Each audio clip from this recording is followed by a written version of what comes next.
Chad Dukes here, everybody, from the Fukerton.com, the world-renowned best blog on the interweb, and WJFK-FM here in Washington, D.C., on the line with one of my favorite fighters. Jens Pulver joins us on the show. What do you think about the WEC's plan now to start doing pay-per-views then? I mean, it seems to me that the economy's down and everybody except the UFC is having trouble selling pay-per-views. Do you think the WEC is ready? Is that should be something they should be doing right now?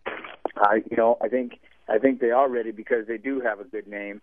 And the reality is, we're doing something even different. Again, we're under the same umbrella, which is cool. But at the same token, we offer something completely nuts. And I think people are really starting to notice that when they watch these WEC fights. The littler guys are insane. They built boxing. We didn't have, do you look at the lighter fighters who had their pay-per-views in boxing?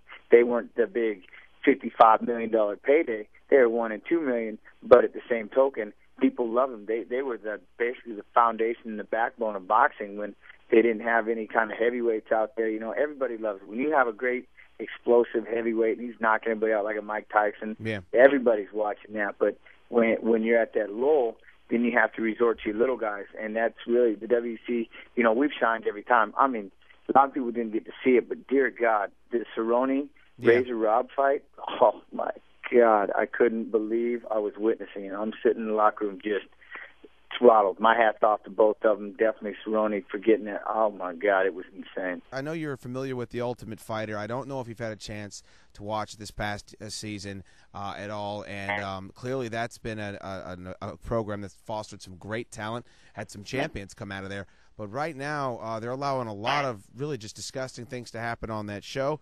And you got bodily fluids being brought into the show, and it's making fighters kind of look like meatheads, which is a stereotype that I always thought Dana White was fighting against. And you got guys like Junie Browning, who probably would have been kicked out by now in prior seasons, but because he's interesting, they're leaving him on the show. I was just curious, even if you haven't seen the show this year, with the stuff that they're encouraging to happen, don't you think that gives a black eye to the mixed martial arts community? Because we're talking about a sport that isn't even legal still in some states. I was just curious to what your thoughts were having the experience you've had with that show. Well, you got your people out there who, by all rights, probably aren't the best fighter, but they're trying to be remembered. If it's got to be through revolting, we got to have the people that we boo just like we got to have the people that we cheer.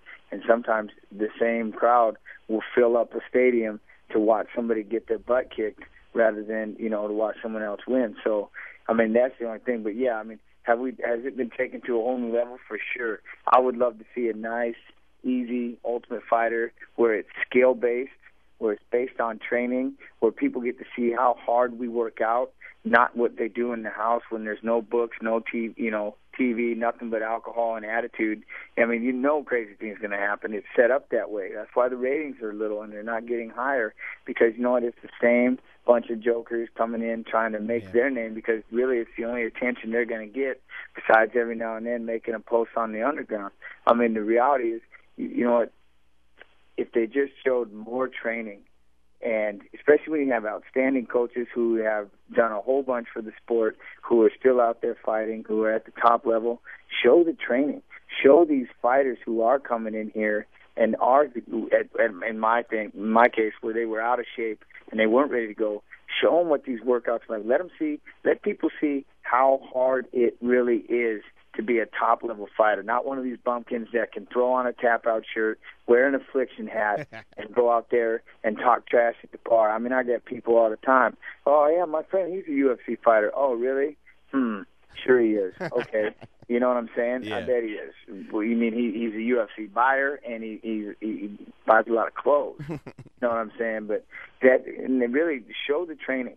They don't need to have the soap opera part of it. We don't need the drama because really, people will watch it more if it's about how, what it is, the workouts. Make it more interesting. Let's see what the new coaches' styles of training are. Let people start grabbing that little bit of information where, oh, look, he trains them differently than this guy, and, his stuff is getting him in shape. And, but it is what it is, and they're on season 9, and, they're going to keep pumping them out, and people are going to keep going on and acting like jackasses because, again, 5 interviews for some of them are more than any amount of attention they ever had before that. And if making that standout move like that is the way to go, then some of them are going to do it, Yeah, I got you. Well, Jens, I'm a big fan. We're all big fans.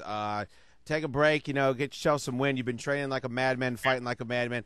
I know you're going to come back. I know your new style's going to work out. We really appreciate you taking the time to talk to us, and we'll check in again with you real soon, all right, man? Absolutely, anytime. Yeah, I mean, that's it. I'm going to just lay back, and then I'm back up there in Seattle again in January and start training. Like I said, the system is sick. Again, I mean, my apologies go to the fans. I apologize with the fight. It is what it is. It happens. I'm tore up inside about it.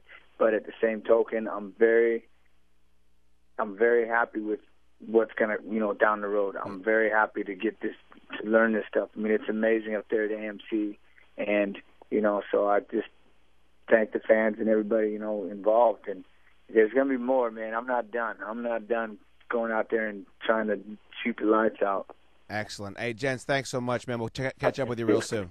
All right, I appreciate it. All right, brother. Yeah. See ya.